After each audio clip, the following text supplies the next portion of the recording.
来看高雄大树无水疗的移民爷祭典哦，有200多年的历史咯。当地水疗国小就邀请在地老大人、带学生囡仔来了解移民爷的故事哦。学生嘛，家己做翁仔，用台语来搬戏，咱做伙来看卖。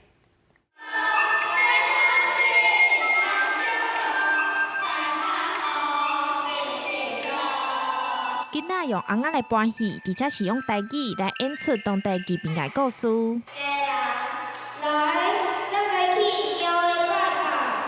大树水疗里移民也祭典已经延续200多年，今年登录做高雄市无形文化资产。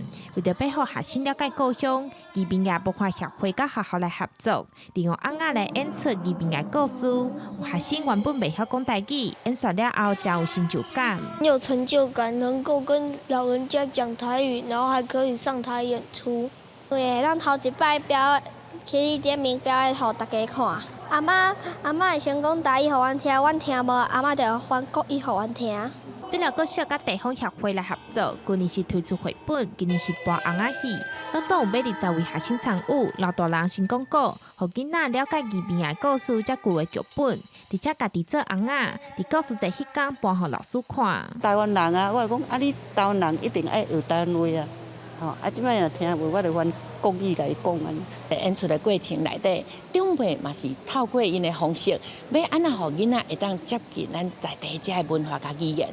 啊，咱遮囡仔嘛透过长辈的教导，学习到可能一般的人学习袂到的文化。这摆演出，长辈嘛做伙参与，学生嘛自然用母语来认识故乡历史。记者张一辉、邱昭勇高雄报道。